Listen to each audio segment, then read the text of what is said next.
Magandang araw po, mga mahal kong lolo't lola. Alin sa mga gulay na kinakain nyo araw-araw ang pwedeng nagpapataas ng blood sugar, nagpapabigat ng kidney, at pwedeng magtulak sa inyo papunta sa dialysis? Alam kong gulay, healthy, pero hindi po lahat ng gulay ay ligtas para sa may diabetes at may mahinang bato.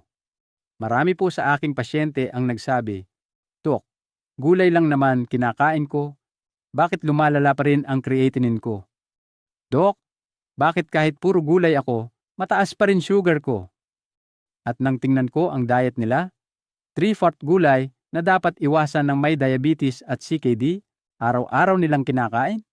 Kaya ngayong video, ibabahagi ko, gulay na dapat iwasan, bakit sila mapanganib, ano ang ligtas na alternatibo, at ang kwento ng pasyente na muntik ng madialysis dahil sa maling gulay. Simulan na natin. Part 1. Bakit may mga gulay na masama sa may diabetes at mahinang bato? Mga lolo't lola, alam kong madalas kayong malito at magtanong, "Dok, gulay naman yan ha? Bakit bawal?" Ganito po ang paliwanag. 1. Potassium overload. Kapag mahina ang kidneys, CKD, hindi na nila kayang ilabas ang sobrang potassium. Kapag nag-ipon sa dugo ang potassium, nanginginig ang kalamnan, sumisikip ang dibdib, tumataas ang presyon, at sa matinding kaso, maaaring magdulot ng cardiac arrest. Kaya kahit gulay, kung mataas sa potassium, delikado para sa may CKD. 2. Sugar spiking vegetables. May ilang gulay na may mataas na glycemic load. Ibig sabihin, pag kinain, biglang taas ang blood sugar. Para sa may diabetes, ito ay napakapanganib dahil pinapabilis nito ang pagkasira ng kidneys. 3. Oxalates. Ito ang substance na nagpapabilis mag-form ang kidney stones. Nagpapalala ng pananakit ng likod. Nagpapahirap umihi. Kapag may CKD o diabetes ang isang tao, mas mataas ang tsansa na tumigas at mabarahan ang bato kapag mataas ang oxalates. 4. Sodium traps. May mga gulay na kapag niluto sa karaniwang lutong Pinoy, tulad ng may patis, toyo, cubes o sabaw, nagiging sobrang taas sa sodium. Kapag mataas ang sodium, nag-iipon ng tubig ang katawan. Tumataas ang BP, bumabagal ang GFR, at mas mabilis masira ang kidney. Kaya tandaan, kahit gulay pa yan, kung maling gulay plus maling paraan ng pagluluto, pwede itong makasira ng kidney at magpataas ng blood sugar. At dito napapasok ang bimbog gulay na dapat iwasan ng may diabetes at mahina ang bato. Gulay 1, talong, eggplant. Mga mahal kong lolo't lola, bago kayo magulat, gusto ko munang linawin. Hindi lahat ng gulay ay automatic na healthy para sa diabetic at may mahinang bato. At ang isa sa pinakamadalas na maling akala ay ang talong. Alam kong paborito ito ng maraming Pilipino. Tortang talong, inihaw, ginataang talong, adobong talong, pinakbet na may talong. Pero para sa seniors na may diabetes at CKD, ang talong ay parang triple trap. At ito ang paliwanag. 1. High glycemic load. Pag niluto, oo, gulay ang talong. Pero kapag niluto ito, lalo na kung pinirito, ginisa sa maraming mantika, hinaluan ng gata, o inihaw ng tuyo, nagiging high carbohydrate ang epekto nito. Ibig sabihin, mabilis nitong napapataas ang blood sugar ng diabetic seniors. Marami akong pasyente ang nagsabi, "Dok, talong lang naman kinain ko, bakit sugar ko biglang 210? Dok, gulay yan ha, bakit parang mas lumala diabetes ko?" Ang sagot, dahil sa glycemic load ng talong pag naluto. Ang katawan ng senior ay hindi na kasing bilis mag-metabolize ng carbs tulad noong bata pa. Kaya kahit healthy sa paningin, nagpapataas ito agad ng sugar. 2. Oil absorber, parang sponge ng mantika. Kung may gulay na pinakamabilis sumipsip ng mantika, ito, yon. Kapag pinirito ang talong, sumisipsip ito ng mantikang parang espongha, tumataas ang calories, tumataas ang kolesterol, at mas bumibigat ang trabaho ng kidney. Kaya may diabetic senior na ganito ang reklamo. Dok, bakit taas kolesterol ko kahit hindi ako kumakain ng taba?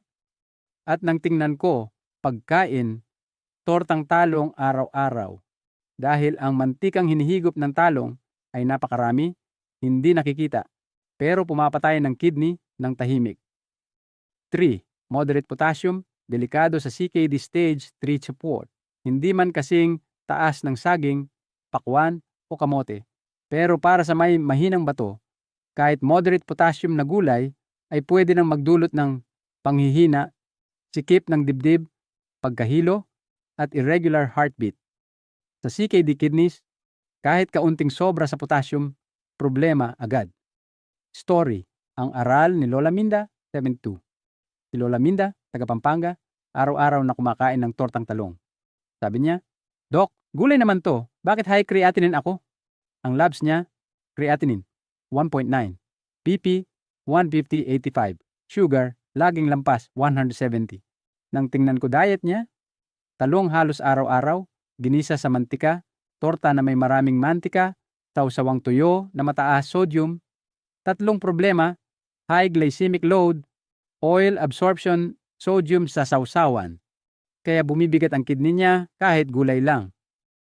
Tinanggal namin ang talong for 6 weeks at pinalitan ng malunggay, kalabasa, sayote, pechay. Pagbalik niya, creatinine bumaba sa 1.6, sugar mas kontrolado, humina ang pananakit dibdib, mas magaan ang pakiramdam. Sabi niya, Dok, hindi ko akalain na gulay pala ang nagpapataas ng creatinine ko. Bottom line. Para sa seniors na may diabetes, mataas na creatinine, stage 2 for CKD, ang talong ay hindi dapat araw-araw. Pwede, pero dapat bihira at hindi fried. Piliin ang mas kidney-friendly vegetables. Gulay 2, kangkong, water spinach. Marami po ang nagugulat kapag narinig nila ito. Pero totoo po, ang kangkong ay hindi ligtas para sa mga senior na may diabetes at mahinang bato. Bakit? Ganito po ang paliwanag. 1. Mataas sa oxalates, tagapagbuo ng kidney stones. Ang kangkong ay isa sa mga gulay na pinakamataas sa oxalates. At kapag mataas ang oxalates sa katawan, mabilis bumubuo ng calcium oxalate stones. Sumasakit ang tagiliran at ibabang likod. Humahabdi ang pag-ihi. Lumalala ang infection sa urinary tract. Para itong semento na dahan-dahang namumuo sa loob ng bato. At kung may diabetes plus CKD, mas mabilis itong lumalaki dahil mahina ang filtration ng kidney. Kaya kahit gulay siya, para sa may problema sa bato, delikadong delikado. 2. Pinapataas ang uric acid. Hindi alam ng marami na ang kangkong ay may kakayahang magpataas ng uric acid, magdulot ng pananakit ng kasukasuan, magpasimula ng pamamaga lalo na sa tuhod at paa, at minsan ay mag-trigger ng gout flare. Kapag mataas ang uric acid plus may CKD pa, mas bumibigat ang trabaho ng kidneys at bumibilis ang pagkasira. 3. Isa sa pinakamaruming gulay ayon sa environmental studies. Mga lolo't lola, ito ang malaking problema. Ang kangkong ay madalas tumutubo sa kontaminadong tubig, estero, kanal, stagnant water, lugar na maraming bakterya at parasites. Kaya mataas ang tsansang magdala ito ng E. coli, bakterya na nagdudulot ng UTI, parasites na nagpapahirap sa kidney. Kapag nagka-UTI ang senior, mabilis itong kumakalat sa kidney at nagdudulot ng pyelonephritis na mabilis magpataas ng creatinine. Story, ang karanasan ni Mang Eloy. Si Mang Eloy, 69 anyos, mahilig na mahilig sa adobong kangkong. Araw-araw halos ay kasama ito sa kanyang ulam. Tuwing iramang buwan, balik siya ng balik sa klinik dahil sa pananakit ng likod, hirap umihi at kidney stones na paulit-ulit bumabalik. Noong tinanong ko ang diet niya, isang bagay ang paulit-ulit lumalabas. Kangkong, halos araw-araw. Kaya inalis namin agad ang kangkong sa diet niya at pinalitan ng mas ligtas na gulay. Pagbalik niya after a few months, wala nang sumunod na kidney stone, lumiwanag ang ihi, bumaba ang creatinine, mas magaan ang pakiramdam. At sabi niya sa akin, "Doc, hindi ko inakalang gulay pala ang nagpapahirap sa bato ko." Bottom line, para sa seniors na may diabetes, mataas na uric acid at mahina ang kidney. Kangkong bilisin delikado, mataas sa oxalates, nagpapataas ng uric acid. Mataas ang risk ng bakterya at UTI. Mas mabuti itong iwasan, lalo na kung may creatinine o GFR issues. Gulay 3, kamote, sweet potato. Mga lolo't lola, alam kong maraming nagsasabing healthy ang kamote. Totoo yan. Para sa bata, para sa mas bata ang katawan, at para sa taong walang diabetes o problema sa bato. Pero para sa diabetic seniors at may mahina ang kidney, ang kamote ay pwedeng maging tahimik na panganib. 1. Mataas ang glycemic index, GI. Alamin niyo po ba na ang kamote ay mabilis nagpapataas ng blood sugar, lalo na kapag nilaga, inihurno, prinito, o kinakain ng walang kasabay na protina o gulay. Sa diabetic na senior, ang epekto ay ganito. After 45-60 minutes, biglang taas ng blood sugar. After 2 hours, pagod, hilo, antok. Kinabukasan, mas mataas ang fasting sugar. Kaya marami pong nagtataka, "Doc, gulay naman to. Bakit taas pa rin ang sugar ko?" Dahil ang kamote ay high carb plus high sugar release. 2. Mataas sa potassium. Isang maliit na serving ng kamote, 450-500 ml ang potassium agad. Para sa may CKD, lalo na stage 3-4, nahihirapan ang kidney maglabas ng potassium. Tumataas agad ang potassium level sa dugo. Pwede magdulot ng palpitations, muscle weakness, paninikip ng dibdib, at worst, heart rhythm problems. Ang potassium overload ay silent. Hindi agad nararamdaman, pero delikado. 3. Nagpapabigat ng tiyan. Ang kamote ay mataas sa starch, madaling magpa-bloat, nakakapagbigay ng gas.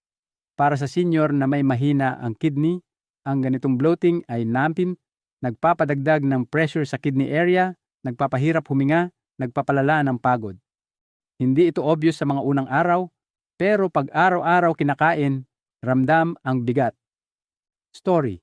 Ang aral ni Lola Iday, si Lola Iday, 74, taga Laguna, ay naniniwalang kamote ang healthiest food, pang-diet at pangkalusugan.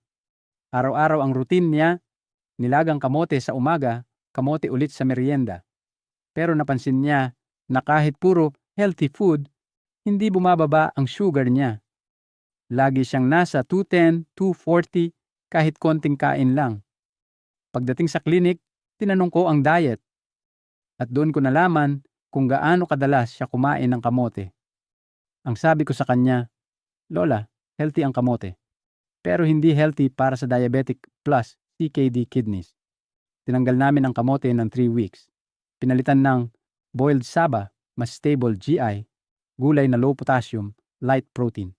Pagbalik niya, sugar, 140-160, mas magaan ang pakiramdam, wala na ang bigat at kabag sa tiyan.